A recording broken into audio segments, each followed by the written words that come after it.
শুভ সন্ধ্যা। কবিতায় নাসিমা চ্যানেলে আপনাদেরকে স্বাগত। সকলে কেমন আছেন? ভোটের সময় দেখা যায় সরকারি কর্মচারীদের বেশিরভাগকেই ভোটের ডিউটি দেওয়া হয়। সেই ডিউটিতে অনেকের মনেই এক অজানা আশঙ্কা তৈরি হয়। সেই নিয়েই আমার আজকের কবিতা, আমাদের সীমাদি।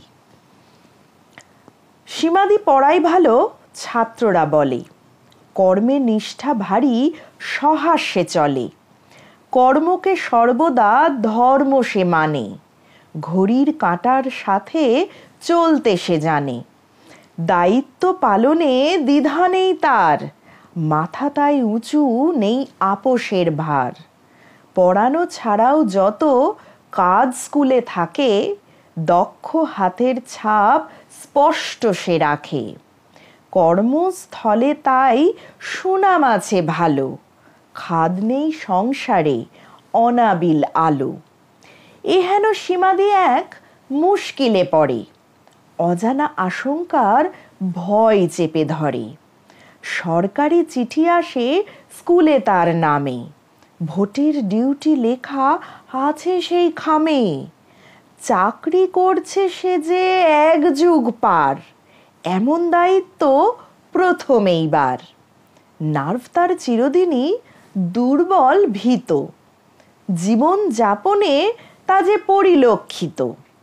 কখনো বেড়ায় না সে পাহাড়ের বাঁকে, খাদের গহন মনে ভয় শুধু আঁকে।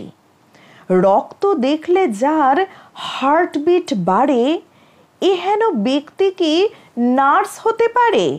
দিদি তাই হাঁটেনি ভুলে ওই পথে, জানে সে ফিরতে হতো বৃথা মনোরথে। ক্লাসরুমে শুধু সে দ্বিধাহীন ব্রতী, বই ছাত্র মাঝে নেই ছেদ জ্যোতি।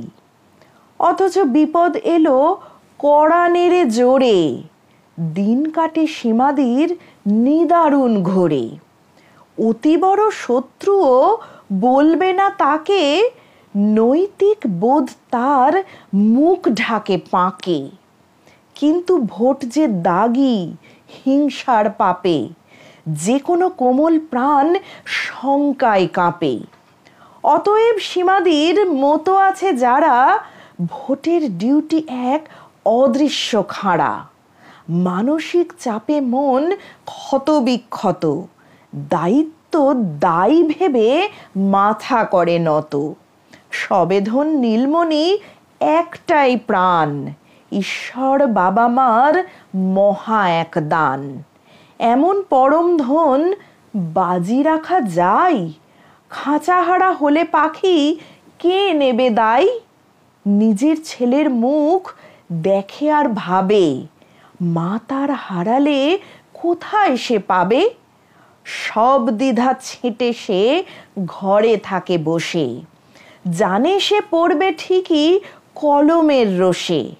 সীমাদি ঠিক কি ভুল পাঠকের হাতে, মরতে চায়নি সে বিনা অপরাধে। ধন্যবাদ। ভালো লাগলে লাইক, শেয়ার ও সাবস্ক্রাইব করবেন।